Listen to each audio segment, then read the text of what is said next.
السلام علیکم دوستوں، بہت پیاری کہانی لے کر آپ کی خدمت میں حاضر ہوں۔ امید کرتا ہوں آپ کو بہت پسند آئے گی۔ چلیں کہانی کی طرف چلتے ہیں۔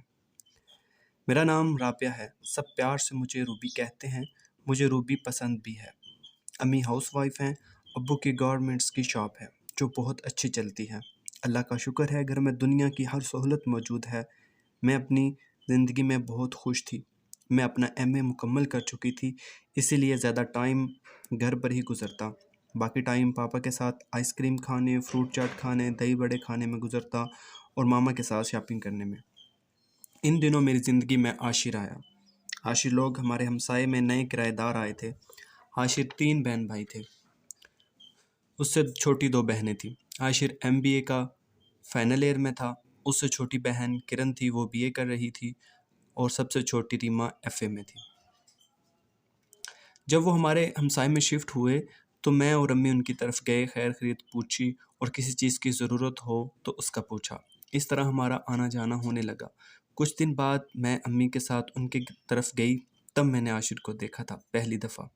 سرخ و سفید رنگ، 6 فٹ کے قریب قد، سمارٹ جسم، خوبصورت ڈریسنگ۔ در حقیقت وہ بہت خوبصورت پرسنالٹی کا مالک ایک خوبصورت نوجوان تھا۔ کسی بھی لڑکی کا خواب ہو سکتا تھا، ایسا ہی تھا وہ۔ ہم بھی کسی سے کم تھوڑی نہ تھے۔ اگر وہ شہزادہ تھا تو ہم بھی کسی شہزادی سے کم نہ تھے۔ اگر وہ ایک گبرو جوان تھا تو میں بھی ایک الڑ مٹیار تھی۔ قصہ مختصر، چاند سورج کی جوڑی تھی۔ خیر اسی دوران اس نے میری طرف دیکھا، میں پہلے ہی اس کی طرف دیکھ رہی تھی۔ نظروں سے نظریں ملتے ہی میں نے جلدی سے اپنی نگاہیں چرا لی۔ وہ چلتے ہوئے ہمارے پاس آیا، سلام کیا اور یونیورسٹی کے لیے نکل گیا۔ مجھے وہ بندہ پہلی نظر میں ہی بھا گیا تھا۔ بھئی بندے میں بات تھی جناب۔ خیر ٹائم گزرنے لگا اور ہمارا آنا جانا بھی کافی بڑھ گیا، اور عاشر سے بھی آتے جاتے آمنا سامنا ہو جاتا اور سرسری سلام دعا بھی ہو جاتی۔ پسند تو مجھے پہلے دن ہی آ گیا تھا، مگر اب مجھے لگتا تھا مجھے اس سے محبت ہو گئی ہے۔ جب تک اسے دن میں 1-2 بار دیکھ نہ لوں دل کو سکون ہی نہیں آتا تھا۔ اس لیے مجھے چاہے ان کے گھر کے کتنے ہی چکر لگانے پڑتے۔ پھر ایک دن میں نے اس کے آنکھوں میں اپنے لیے دلچسپی اور لگاؤ دیکھا۔ مجھے بہت اچھا لگا۔ اب ہم آپس میں تھوڑی بہت بات بھی کرنے لگے تھے۔ کرن میری ہم عمر تھی، اس لیے اس سے میری دوستی بہت اچھی ہو گئی تھی۔ میں نے اس سے بھی اپنے دل کا حال کہہ دیا، بلکہ اس نے میری حرکتوں سے مجھے پڑھ لیا تھا۔ وہ بھی بہت خوش تھی، لیکن ابھی تک نہ عاشر نے اپنی محبت کا اظہار کیا تھا اور نہ ہی میں نے کچھ کہا تھا۔ دیر کرتے ہوئے ڈر بھی لگتا تھا کہ کہیں دیر نہ ہو جائے اور کوئی اور پری اسے نہ لے اڑے۔ مگر میں اپنی ساری کوشش، ہمت اور بے پناہ محبت کے باوجود بھی اس سے اپنی محبت کا اظہار نہیں کر پا رہی تھی۔ لیکن پھر سوچا آخر کب تک اس کا انتظار کروں گی کہ وہ پہلے اپنے دل کا حال کہے، مگر اس کو جیسے فکر ہی نہ تھی۔ غصہ بھی بہت آتا تھا، مگر پھر میں نے ساری جھجک، شرم اور انتظار کو ایک طرف رکھتے ہوئے اپنا حال دل اس سے بتانے کا فیصلہ کیا اور موقع ملتے ہی اپنی بے پناہ محبت کا اظہار کر دیا۔ وہ بھی بہت خوش ہوا اور کہنے لگا، روبی میں بھی تم سے محبت کرتا ہوں، مگر اظہار اس لیے نہیں کر پا رہا تھا کہ کہیں تمہیں برا نہ لگ جائے۔ جسے میں محبت سمجھ رہا ہوں کہیں وہ آپ کا حسن اخلاق ہی نہ ہو۔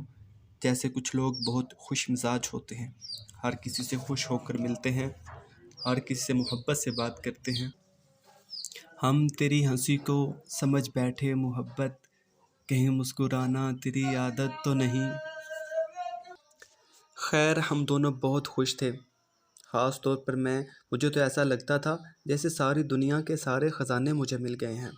بہت غرور سا ہونے لگا تھا خود پہ اور اپنے نصیب پہ کہ جسے چاہا محبت کی وہ بھی صرف میرا طلبگار ہے۔ میری خوشی کا اندازہ وہ انسان لگا سکتا ہے جس نے کسی سے ٹوٹ کر محبت کی ہو اور محبت میں ٹوٹنے سے پہلے اس کا محبوب آ کر اسے سمیٹ لے اور محبت کی راہ میں اس کا ہمسفر بن جائے۔ اب میرا ہر دن عید اور ہر رات چاند رات تھی۔ ہر رات چاند رات تھی۔ وہ اس طرح کے دن میں کئی دفعہ اپنے محبوب کا دیدار ہوتا اور رات کو فون پہ دل بھر کے بات کرتے۔ میں بہت خوش تھی۔ باتوں باتوں میں ہم دونوں کو ایک دوسرے کی پسند اور ناپسند چیزوں کا بھی پتہ چل گیا تھا۔ خاص طور پر مجھے اس کے کھانے کا، کہ اسے کھانے میں کیا کیا چیز پسند ہے، اور میں وہ سب کچھ سیکھنا چاہتی تھی تاکہ میں اپنے ہاتھ سے اپنے محبوب کے لیے وہ ساری چیزیں بنا سکوں جو اسے پسند ہیں۔ اب میرا سارا دن کچن میں گزرنے لگا تھا، کیونکہ عاشر کو جو جو پسند تھا میں وہ بنانا سیکھ رہی تھی، بڑی محبت اور مان کے ساتھ۔ اتنی محبت اور پیار سے چند دنوں میں ہی میں عاشر کی پسند کا سب کچھ بنانے لگی تھی۔ اب وہ فرمائش کرتا اور میں وہ چیز بنا کر اس کے گھر پہنچ جاتی۔ سب کو چیک کروانے کے بہانے عاشر کا حصہ بحفاظت اس تک پہنچ جاتا، اور اس کام میں کرن میری مدد کرتی۔ اب تو روٹین بن گئی تھی، اس کی ہر روز کی فرمائش، اور میں سر جھکا کر اس کا ہر جائز حکم مانتی، اس کی ہر جائز خواہش کو پورا کرتی۔ اسے پردہ پسند تھا، میں گھر سے نکلنے سے پہلے عبایا پہننے لگی تھی۔ اسے بڑے ناخن پسند نہیں تھے، میں نے بھی رکھنا چھوڑ دیے تھے۔ اسے لمبے بال پسند تھے، میں نے بھی بالوں کو لمبا کرنا شروع کر دیا تھا۔ میں خود کو کافی حد تک اس کے سانچے میں ڈھال چکی تھی، اور ابھی خود کو اور چینج کر رہی تھی۔ اس نے کبھی نہیں کہا تھا ایسا کرنے کا۔ میں خود سے جیسا وہ چاہتا تھا، جیسا وہ پسند تھا، اسے پسند تھا، میں ویسا بن جانا چاہتی تھی، اس کی خوشی کے لیے، صرف اس کی خوشی کے لیے۔ عاشر کو کئی دفعہ پیسوں کی ضرورت پڑی، اس نے مجھ سے ذکر کیا، میں نے ہر دفعہ اس کی مدد کی۔ اس کا ہر کام کر کے مجھے خوشی ملتی تھی، اپنائیت کا احساس ہوتا تھا۔ ایک دن میں عاشر کے گھر جانے کے لیے تیار ہو رہی تھی کہ اتنے میں امی کمرے میں داخل ہوئی اور پوچھنے لگی کہ بیٹی کہاں جا رہی ہو؟ میں نے کہا کہ کرن کے گھر جا رہی ہوں امی جان، تھوڑی دیر کے لیے۔ تو امی بولی ادھر آؤ میرے پاس بیٹھو۔ یہ کہتے ہوئے امی بیڈ پر بیٹھ گئیں اور میں ان کے قریب بیٹھ گئی۔ تو امی کہنے لگی بیٹا ایک بات کہوں؟ میں نے کہا جی امی جان بولیں، کیا حکم ہے؟ تو امی بولی بیٹا تمہیں پتہ ہے میرے اور تمہارے بابا کا سب سے قیمتی اثاثہ کیا ہے؟ میں نے کہا جی امی جان بولیں کیا ہے؟ امی بولی تم ہو۔ اس کے ساتھ ہی امی جان نے میری پیشانی کا بوسہ لیا۔ میرا غرور اور مان بھی تم ہو بیٹی، اور میری چلتی پھرتی تربیت بھی تم ہو۔ میری بچی کوئی ایسا کام مت کرنا کہ میرا اور تمہارے بابا کا سر شرم سے جھک جائے، اور میں دنیا والے تو کیا تمہارے بابا سے بھی آنکھیں نہ ملا سکوں، اور میں اس شخص کی آنکھوں میں اپنے لیے نفرت اور ذلت دیکھوں جس کی آنکھوں میں نے اپنے لیے ہمیشہ عزت اور محبت دیکھی ہے۔ سارے خاندان والے اور رشتہ دار مجھ پہ انگلیاں نہ اٹھائیں کہ میں ایک بیٹی کی تربیت نہ کر سکی۔ تمہیں پتہ ہے میری بچی، جب بیٹی کوئی غلطی کرتی ہے تو سب سے زیادہ قصوروار ماں کو سمجھا جاتا ہے، سب سے زیادہ نفرت کے قابل ماں کو سمجھا جاتا ہے، سب سے زیادہ جو رشتہ متاثر ہوتا ہے وہ ماں باپ کا رشتہ ہوتا ہے۔ میری بیٹی، میری بچی، مجھے زندگی میں کبھی اپنے بابا کا مجرم نہ بنا دینا۔ میں تمہارے بابا کی آنکھوں میں اپنے لیے نفرت دیکھ کر شاید زندہ نہ رہ پاؤں۔ امی جان کی ساری باتیں سچ تھیں، وہ ماں تھی نا، وہ میری حرکتوں سے شاید جان گئی تھی کہ میں آج کل کن ہواؤں میں تھی۔ میں نے امی کی بات مکمل سنی اور اس کے بعد اٹھ کر امی کے سامنے زمین پر گھٹنوں کے بل بیٹھ گئی اور امی کا ہاتھ اپنے ہاتھوں میں لے کر بولی امی جان آپ کو مجھ پر اعتماد ہے؟ امی نے اس بات میں سر ہلایا۔ میں نے کہا تو بس پھر میری بات بھی سن لیں۔ میری پیاری امی جان، میں کبھی بھی جانے انجانے میں کوئی ایسا قدم نہیں اٹھاؤں گی جس کی وجہ سے میں اپنے ضمیر سے اور آپ ابو سے نظریں نہ ملا سکے، اور میری دعا ہے اس دن سے پہلے مجھے موت آ جائے جس دن میری وجہ سے ابو کی آنکھوں میں آپ کے لیے نفرت ہو اور میری وجہ سے آپ کی آنکھیں کسی کے سامنے جھک جائیں۔ امی جان نے میری پیشانی پہ بوسہ دیا اور بولی تم سے یہی امید تھی میری بچی، سدا خوش رہو، سدا سلامت رہو، اور اٹھ کر کمرے سے باہر نکل گئی۔ میں تیار ہوئی اور کرن کی طرف چلی گئی۔ کرن کے گھر میں داخل ہوتے ہی دیکھا تو سامنے ہی میرا جگر کرسی پہ نیم دراز ٹیبل پہ ٹانگیں رکھے شاید کوئی میگزین پڑھ رہا تھا۔ پاس سے گزرتے ہوئے میں نے ایک لمحے کو رک کر سلام کیا تو اس نے مسکرا کر جواب دیا وعلیکم السلام، اور ساتھ ہی اپنا ہاتھ اپنے ماتھے تک بلند کیا جیسے آداب کرتے ہوئے ہم اکثر اپنا ماتھا چھوتے ہیں۔ میں اس کے لہجے کی شرارت اور آنکھوں میں محبت اور چہرے پہ خوشی دیکھ کر کرن کے کمرے کی طرف بڑھ گئی۔ شکر ہے یہ قاتل جان گھر میں مل گیا، دیدار ہو گیا، ورنہ میری تو ساری محنت ضائع تھی۔ کرن کمرے میں تھی، مجھے دیکھ کر خوشی سے بولی آؤ بیٹھو، کیسی ہو؟ اور یہ بتاؤ کہ چائے یا ٹھنڈا؟ میں نے کہا سب ہو گیا۔ وہ بولی لگتا ہے دیدار ہو گیا ہے۔ میں نے کہا ہاں جی، آپ کو کوئی تکلیف؟ پھر ہم دونوں کہکا لگا کر ہنسنے لگی۔ کافی دیر گپ شپ کے بعد میں اپنے گھر آ گئی۔ اس طرح دن گزرنے لگا۔ ایک دن میں عاشر کے گھر گئی تو کرن اور عاشر گھر پہ تھے، لان میں بیٹھے تھے۔ میں بھی سلام کرنے کے بعد ان کے پاس بیٹھ گئی۔ تھوڑی دیر بعد کرن چائے کا کہہ کر کچن میں چلی گئی۔ میں نے عاشر سے کہا کہ میں آپ سے ضروری بات کرنا چاہتی ہوں، تو وہ بولا جی ضرور کریں، میں ہموطن گوش ہوں جناب۔ میں نے کہا کہ آپ مجھ سے پیار کرتے ہو؟ وہ بولا یہ کیسا سوال ہے؟ تو میں نے کہا کہ پھر ہم شادی کب کر رہے ہیں؟ تو وہ بولا میری جان، میری جاب لگ جانے دے۔ میں نے کہا میں گزارا کر لوں گی، 1 سال ہی تو رہ گیا ہے تمہارا MBA مکمل ہونے میں، پھر تمہاری جاب تو لگ ہی جانی ہے۔ وہ بولا نہیں، بالکل نہیں، جب تک جاب نہیں لگتی میں شادی کے بارے میں سوچ بھی نہیں سکتا۔ سوری۔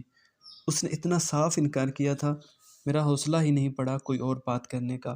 میں اٹھ کر کچن میں کرن کے پاس آ گئی۔ میرا لٹکا منہ دیکھ کر کرن بولی موڈ کیوں آف ہے؟ کیا ہو گیا؟ میں نے کہا کچھ نہیں۔ کرن بولی بھائی نے کچھ کہا؟ میں نے کہا نہیں کچھ نہیں یار، تم نے اتنا ٹائم لگا دیا چائے بنانے میں تو میں اس لیے تمہارے پاس آ گئی۔ تو وہ بولی پھر چائے تو تیار ہے۔ چائے پینے کے بعد میں گھر آ گئی۔ شام کو عاشر کے میسج آنا شروع ہو گئے، لیکن میں نے کوئی رپلائی نہیں کیا۔ میں خفا تھی اس سے۔ یہ بات بھی سچ تھی کہ میں زیادہ دیر اس سے خفا نہیں رہ سکتی تھی، مگر وہ رابطہ نہ کرتا تو میں خود کر لیتی۔ وہ اپنے ہر میسج میں سوری بول رہا تھا اور بات کرنے کا کہہ رہا تھا۔ میں سوچنے لگی اتنے میسج کر رہا ہے، اگر میں نے رپلائی نہ کیا تو پریشان نہ ہو جائے، اور جو محبت میں اپنے محبوب کو پریشان کرے، ایسی محبت پہ لعنت۔ محبت کا نام ہی خوشی دینے کا ہے۔ اپنی انا اپنا غصہ مار کر محبوب کو محبوب رکھنا ہی محبت ہے۔ اور جو محبت کا دعوے دار ہو اور محبوب کی راہوں کے سارے کانٹے اپنی پلکوں سے چن نہ سکے، اسے چاہیے کہ وہ محبت سے دستبردار ہو جائے۔ یہ میرا ماننا ہے، ضروری نہیں کہ آپ میری بات سے متفق ہوں۔ خیر میں نے رپلائی کیا اور کہا کہ رات کو کال پہ بات ہوگی۔ میں خفا رہ کر اسے اور پریشان نہیں دیکھ سکتی تھی۔ ساتھ ہی عاشر کا رپلائی آیا تھینکس، تم بہت اچھی ہو یار۔ شام کو میں نے جلدی سے کام ختم کیے، کھانا کھایا اور عاشر کو میسج کیا میں فری ہوں، اب آپ فری ہو کر کال کرنا۔ تھوڑی دیر بعد عاشر کی کال آ گئی۔ وہ اپنے دن کے رویے پہ نادم تھا، شرمندہ تھا۔ میں نے کہا آپ نے سوری بول دیا کافی ہے، محبت کا بڑا مان رکھنا آتا ہے تمہیں، سچ میں دل سے کہہ رہا ہوں۔ میں نے کہا اچھا مکھن نہ لگاؤ، جو بات میں نے کی ہے اس کا جواب دو مجھے، ہم شادی کب کریں گے؟ وہ بولا روبی سچ میں وعدہ کرتا ہوں جب لگتے ہی اگلے دن منگنی اور چند ماہ بعد شادی کر لیں گے، وہ بھی بڑی دھوم دھام سے۔ تب تک میرا ساتھ دو پلیز، یوں خفا نہ ہو جایا کرو۔ نہیں رہنے ہوتا تم سے خفا پلیز یار۔ اچھا ٹھیک ہے، نہیں ہوتی خفا، مگر میری ایک بات مان لو پلیز، منگنی اب کر لیتے ہیں، شادی تمہاری جاب کے بعد کر لیں گے۔ پھر وہی بات عاشر بولا۔ میں نے کہا عاشر میں آپ سے بہت محبت کرتی ہوں، نہیں رہنے ہوتا تم سے دور، اس لیے کہتی ہوں میں چاہتی ہوں جلدی سے تم میرے اور میں تمہارے نام ہو جاؤں، میرے ہاتھ میں تمہارے نام کی انگوٹھی ہو۔ تمہیں پتہ ہے میرے لیے وہ احساس، وہ لمحہ کتنا قیمتی ہوگا جب میں تمہارے نام ہو جاؤں گی اور میرے ہاتھ میں پہنی ہوئی تمہاری انگوٹھی مجھے ہر لمحے یہ احساس دلائے گی کہ میری ہر سانس، میری ہر وفا، میری ہر سوچ، میرا ہر خواب صرف اور صرف تمہاری امانت ہے۔ روبی ایک بات کہوں، کتنی سچی اور پیاری ہوتی ہیں میں تمہاری باتیں، کتنا پیار، محبت اور وفا جھلکتی ہے تمہاری باتوں سے۔ کبھی کبھی میں خود کو بہت خوش نصیب سمجھتا ہوں کہ مجھے تم ملی ہو۔ نہیں جناب، خوش نصیب تو میں ہوں جسے آپ ملے ہیں، میں نے جواب دیا۔ وہ بولا اچھا ایسا کرتے ہیں، ہم دونوں خوش نصیب ہیں، اور ہم دونوں ہنسنے لگے۔ کافی دیر ہنستے رہے اور بات ہوتی رہی۔ آپ کو ایک بات بتاتے چلوں کہ اس سارے وقت میں، جب سے ہماری محبت شروع ہوئی تھی تب سے آج تک ہم نے کوئی غیر اخلاقی حرکت نہیں کی تھی، نہ ہی کوئی غیر اخلاقی بات کی تھی جو اخلاق کے دائرے سے باہر ہو۔ عاشر نے ایک دو دفعہ ایسا کرنے کی کوشش کی، مگر میں نے بڑی سختی سے منع کر دیا۔ میری سختی کو دیکھتے ہوئے اس نے کبھی ہمت نہیں ہوئی کہ وہ دوبارہ ایسی بات یا حرکت کرتا۔ میں ایک لڑکی تھی، مجھے پتہ ہے محتاط لڑکی کو ہی ہونا پڑتا ہے، لڑکوں کا کیا ہوتا ہے۔ بات بن گئی تو ٹھیک، ورنہ کہہ دیں گے میں تو مذاق کر رہا تھا، یار تم مجھے ایسا سمجھتی ہو فلاں فلاں۔ اور ویسے بھی لڑکی کے ہاتھ میں صرف اس کی اپنی ہی نہیں بلکہ اپنے ماں باپ، بھائی بہن، چاچو ماموں، بلکہ سارے خاندان کی عزت ہوتی ہے۔ اور پتہ نہیں وہ لڑکیاں کیسی ہوتی ہیں جو یہ سب عزتیں اکٹھی کر کے کسی بھی آوارہ لڑکے کے پاؤں میں رکھ دیتی ہیں اور وہ ان عزتوں کو روند کر چلا جاتا ہے، اسے احساس تک نہیں ہوتا۔ یہاں میں قصوروار صرف لڑکیوں کو کہوں گی، کیوں کہ محتاط تو تمہیں ہونا تھا۔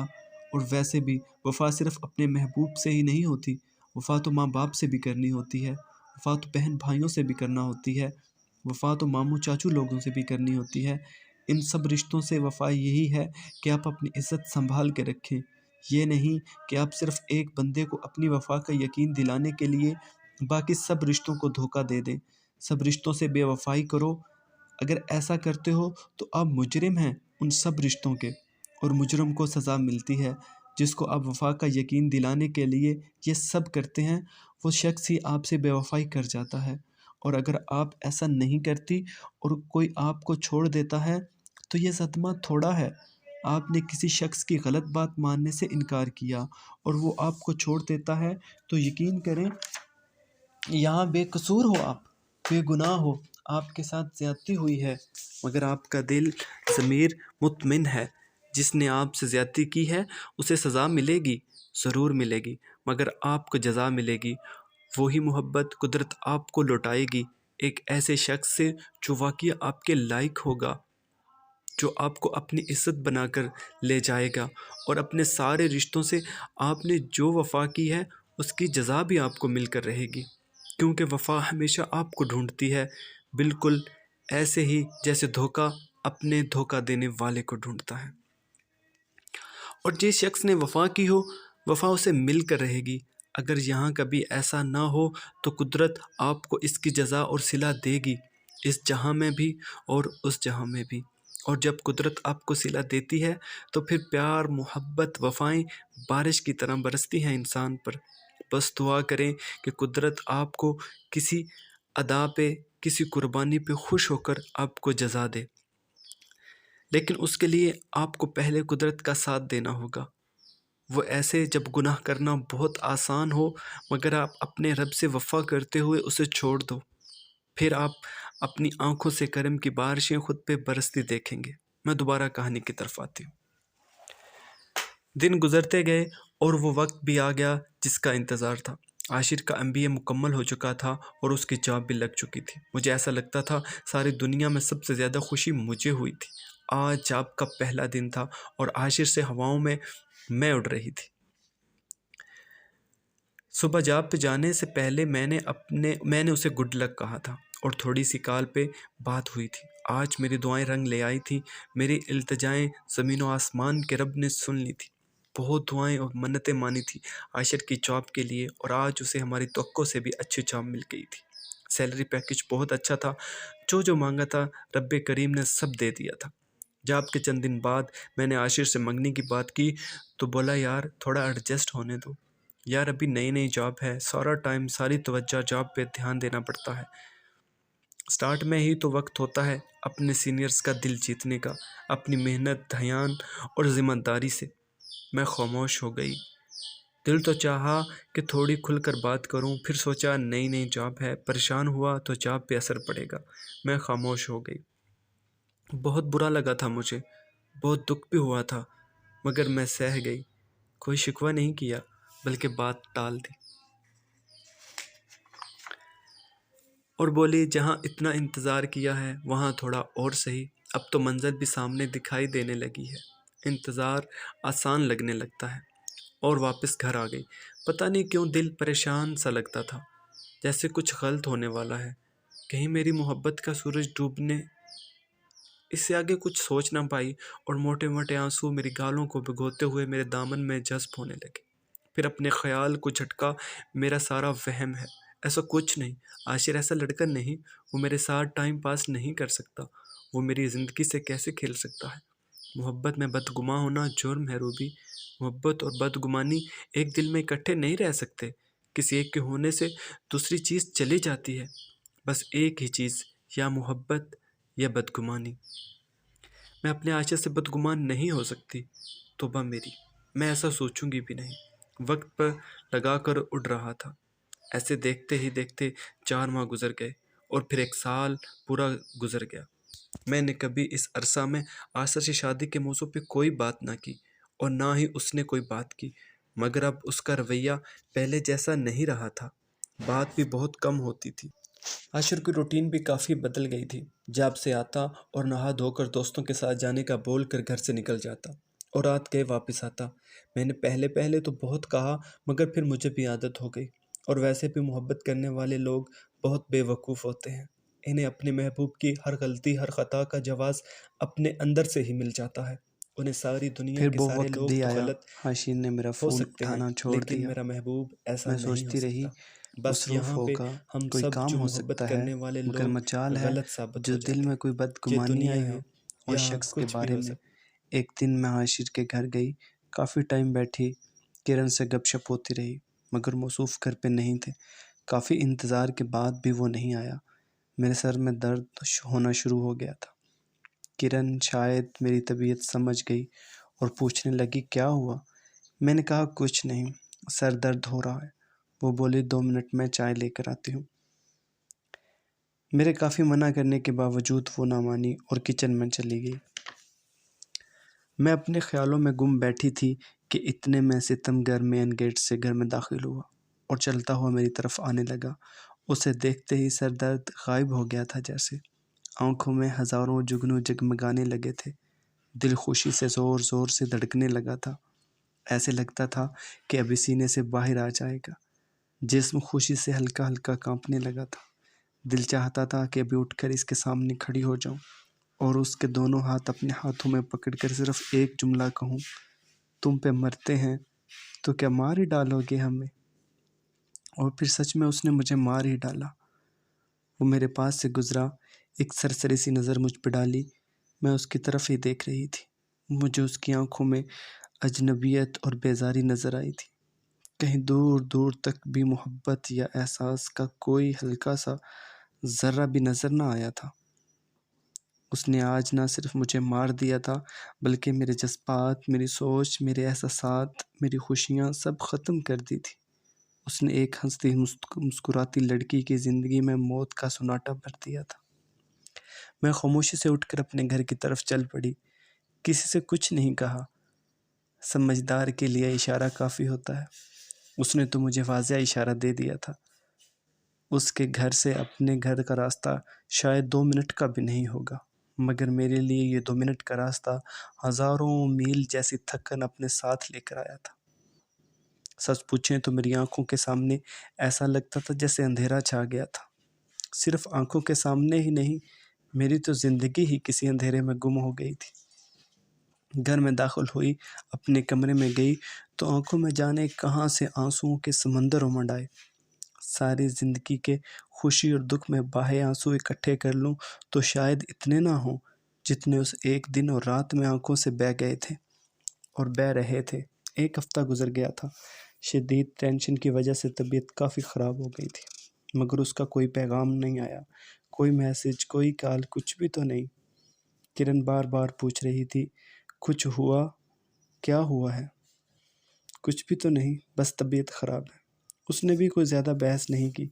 شاید وہ جانتی تھی اور میرے زخموں کو کریدنا نہیں چاہتی تھی، یا پھر سچ میں انجان تھی۔ مگر کچھ بھی تھا، میں اسے کیسے بتاتی کہ مجھے ریجیکٹ کر دیا گیا ہے؟ اپنی ذلت کی کہانی کسی کو کیسے سنا کر خود کو ذلیل کرتی؟ جو تھا، جہاں تھا، بس ختم ہو گیا تھا۔ کافی دن گزر گئے، میرا درد ذرا کم نہ ہوا۔ آنکھیں ذرا ذرا سی بات پر بھیگ جاتی۔ امی بھی بہت پریشان تھی، بار بار پوچھتی مگر میں ٹال دیتی۔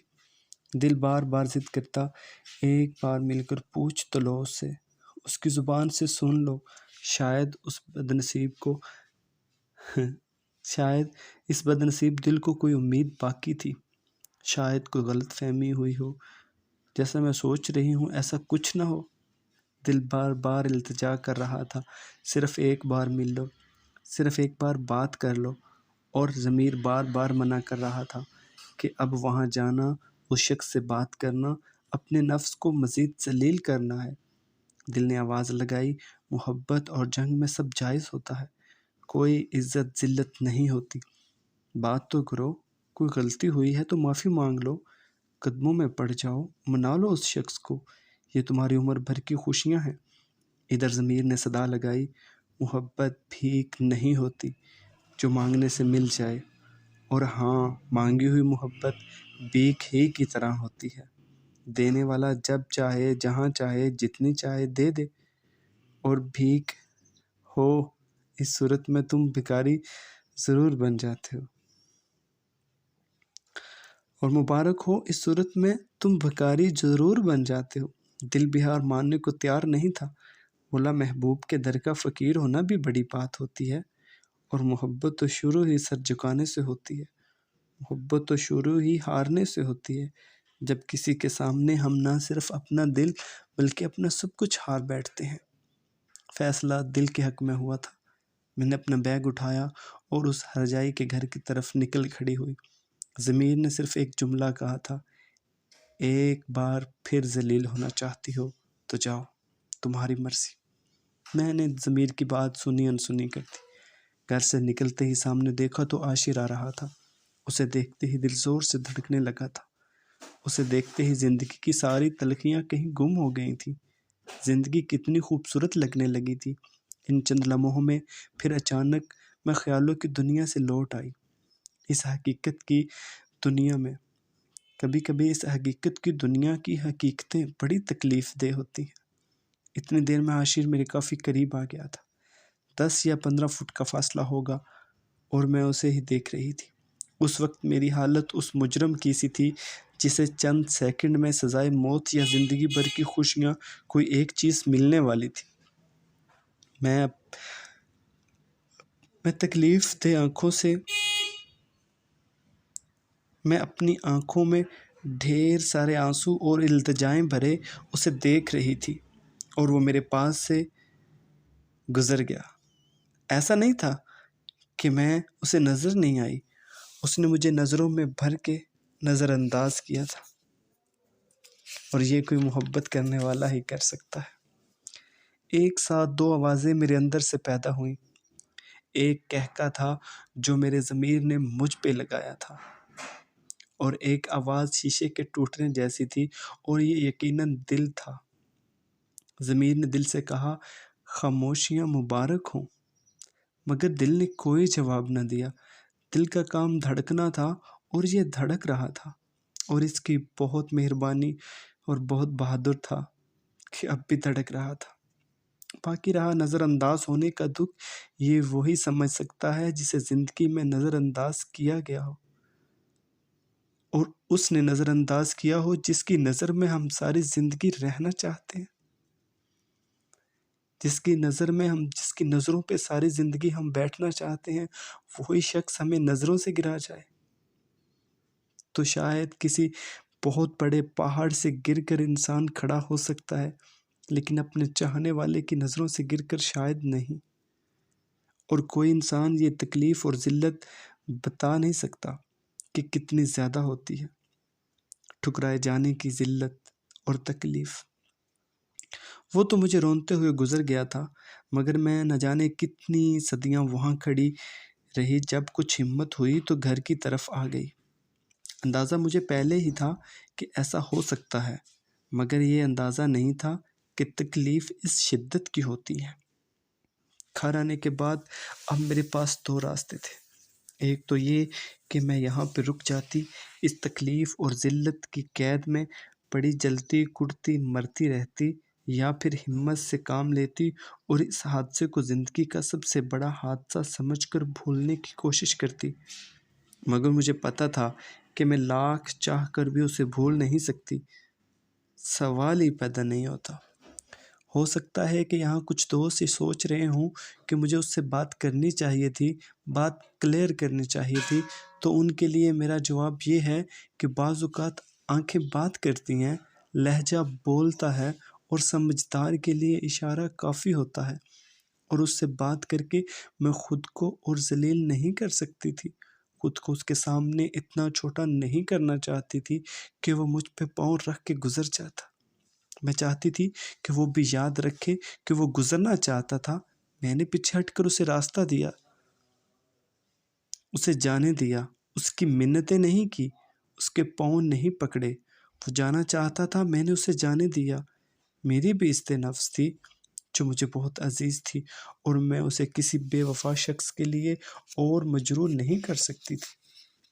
وہ پہاڑوں سے بھی زیادہ وزنی شخص آج میرے لیے ایک خشک تنکے سے بھی زیادہ ہلکا ہو گیا تھا، اور محبت کے قانون میں ہلکے لوگوں سے بات نہیں کی جاتی، نہ انہیں یاد کیا جاتا ہے اور نہ ان کے بارے میں سوچا جاتا ہے، بس انہیں آزاد کر دیا جاتا ہے۔ محبت ان سے انتقام خود لیتی ہے۔ آئیے کہانی کی طرف واپس چلتے ہیں۔ میرے دن رات انتہائی تکلیف میں گزر رہے تھے، کچھ سمجھ نہیں آ رہا تھا کہ کیا کروں، کہاں جاؤں۔ امی نے بھی میری اس بات کو نوٹ کر لیا تھا اور پوچھنے لگیں، بیٹا کیا بات ہے، کچھ دنوں سے بہت بوجھی بوجھی سی رہتی ہو، تمہاری شرارتیں، تمہاری چہچہاہٹ، تمہاری مسکراہٹ، تمہارے کہہ کے کہیں غائب ہو گئے ہیں جیسے۔ بیٹی کیا ہوا ہے، سب خیر تو ہے نا؟ کوئی بات ہوئی ہے تو مجھے بتاؤ پلیز میری جان، کیا ہوا ہے بتاؤ مجھے۔ کچھ نہیں امی جان، امی کہنے لگی، پچھلے 3 ماہ سے تم ایسی ہی ہو جیسے کوئی جنگ لڑ رہی ہو خود میں، بتاتی بھی نہیں ہو۔ ماں کی آنکھوں میں آنسو تھے، میری وجہ سے۔ ایک تیر تھا جو جگر کے پار ہوتا ہوا محسوس ہوا۔ میں جلدی سے اٹھی، ماں کی پیشانی پہ بوسہ دیا اور ان کی کرسی کے سامنے زمین پر گھٹنوں کے بل بیٹھ گئی۔ ان کے ہاتھ اپنے ہاتھوں میں لے کر بولی، ماں وعدہ اب ایسا نہیں ہوگا، اور اپنا سر ماں کی گود میں رکھ دیا۔ وہ میرے بال سہلانے لگیں اور میں سوچ رہی تھی، مبارک ہو روبی، تم جنگ جیت چکی ہو، اور عاشر تمہیں بھی مبارک ہو، تم یہ جنگ ہار چکے ہو، وہ جنگ جو تم مجھ میں رہ کر مجھ سے کر رہے تھے۔ اور اس معرکے میں آخری ہتھیار میری ماں کے آنسو تھے، جنہوں نے میری مدد کی، جس کی وجہ سے میں یہ جنگ جیت سکی۔ آج ماں کے آنسو عاشر کی محبت کے تابوت میں آخری کیل ثابت ہوئے تھے۔ 1 سال میں میری شادی نوید سے ہو گئی تھی، اور میں بیاہ کر راولپنڈی سے جہلم آ گئی تھی۔ نوید بہت اچھا انسان تھا، اور اس سے بھی اچھا شوہر تھا۔ نوید عاشر کی طرح خوبصورت نہیں دکھتا تھا، لیکن وہ بہت خوبصورت انسان تھا۔ کچھ لوگ دکھنے میں خوبصورت ہوتے ہیں لیکن حقیقت میں بہت بدصورت اور منافق ہوتے ہیں، اور کچھ لوگ خوبصورت دکھتے نہیں بلکہ وہ خوبصورت ہوتے ہیں، اور نوید انہی میں سے تھا جو خوبصورت ہوتے ہیں، صرف دکھتے نہیں، حقیقت میں خوبصورت۔ میں اپنے گزرنے والے ہر دن کے اختتام پر اللہ کا لاکھ لاکھ شکر ادا کرتی، جس نے اتنی عزت، محبت اور احساس کرنے والا شوہر دیا تھا، جس نے میری زندگی خوشیوں سے بھر دی تھی۔ اس کے ساتھ ہی میرے ذہن میں قرآن پاک کی آیت کا ترجمہ آیا، جس میں اللہ تعالیٰ فرماتے ہیں، اللہ انسان پہ ظلم نہیں کرتا، انسان خود اپنی جان پہ ظلم کرتے ہیں۔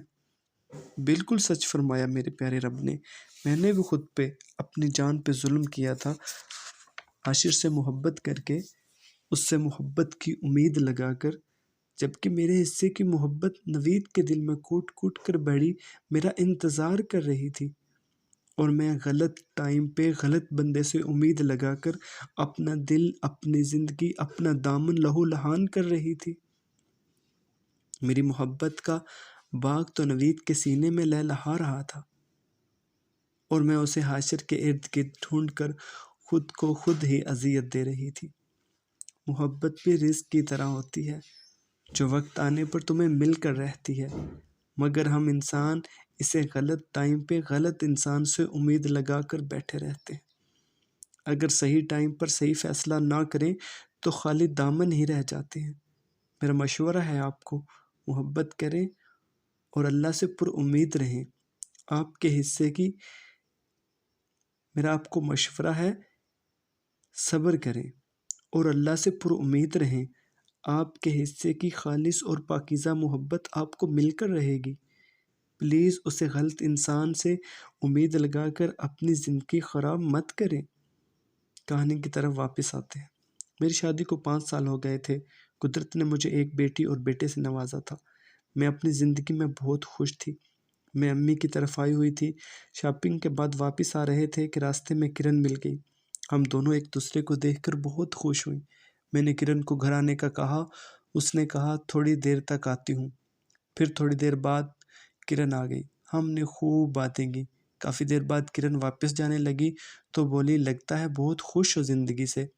میں نے ہنستے ہوئے کہا جی بہت زیادہ، شکر ہے اللہ کا۔ تو وہ کچھ سوچتے ہوئے بولی ایک بات پوچھوں، ناراض تو نہیں ہوگی؟ تو میں نے کہا نہیں بالکل بھی نہیں، جو پوچھنا ہے پوچھو۔ کرن کہنے لگی عاشر نہیں ہے تمہاری زندگی میں کہیں بھی، اس کا نہیں پوچھو گی؟ میں نے ہنستے ہوئے جواب دیا میری زندگی میں بھولنے والی چیزوں میں پہلے نمبر پر عاشر اور اس کی یادیں تھی۔ اب تو کبھی بھول کر بھی اس کا خیال میرے خیالوں میں نہیں آ سکتا، اسی قابل تھا وہ۔ باقی رہی بات اس کے بارے میں پوچھنے کی تو مجھے کوئی ضرورت نہیں ہے، اور اگر تم کچھ بتانا چاہتی ہو تو ضرور بتاؤ۔ کرن کہنے لگی تم بہت خوش قسمت بھی ہو اور بہادر بھی، جو ان حالات سے مقابلہ کر کے آج اس طرح ایک کامیاب انسان کی طرح میرے سامنے کھڑی ہو۔ تم نے ایک غیرت مند انسان کی طرح نہ صرف محبت کی ہے بلکہ نبھائی بھی ہے، اور محبت کو گرنے نہیں دیا، نہ کسی کے پاؤں میں نہ کسی کی نظروں میں۔ اور ایک طرف میرا بھائی ہے جو ایک صحیح اور سچے انسان کی پہچان نہیں کر سکا اور ایک ہیرا گوا دیا، اور آج ایک مشکل زندگی گزار رہا ہے جہاں اس کے پاس باقی تو سب کچھ ہے، بس محبت نہیں ہے۔ بھائی کی شادی کو 4 سال ہو گئے ہیں، 2 بچے ہیں ان کے۔ میں نے ان کو ان 4 سالوں میں پرسکون نہیں دیکھا، شاید ہی انہیں کبھی سکون آئے۔ اسی ٹائم میرے موبائل پر میسج کی ٹیون سنائی دی۔ میں نے دیکھا تو نوید کا میسج تھا، لکھا تھا اگر اجازت ہو تو آج لینے آ جاؤں۔ قسم سے ذرا دل نہیں لگ رہا، ابھی صرف 1 ہفتہ ہوا ہے تمہیں گئے، اور مجھے لگتا ہے صدیاں ہو گئی ہیں۔ میرا گھر اور دل سنسان اور ویران پڑے ہیں، پلیز آ کر اپنی مسکراہٹ اور خوشبو سے انہیں آباد کر دو۔ نوید کا میسج پڑھنے کے بعد خوشی اور سکون مجھے اپنی روح میں اترتا ہوا محسوس ہوا، اور میرے چہرے پر پرکشش مسکراہٹ سجی تھی۔ کرن بولی تمہاری مسکراہٹ بتا رہی ہے بھائی نوید کا میسج ہے شاید۔ میں نے ہاں میں سر ہلایا اور نوید کو رپلائی کرنے لگی جیسے آپ کی خوشی آ جائیں، میں اور بچے تیار ہوتے ہیں۔ تھوڑی دیر بعد کرن واپس چلی گئی اور میں گھر جانے کی تیاری میں لگ گئی۔ میرے ذہن میں بس اسی کی ایک بات گونج رہی تھی، عاشر کی زندگی میں باقی سب کچھ ہے، بس محبت نہیں ہے، بس محبت نہیں ہے۔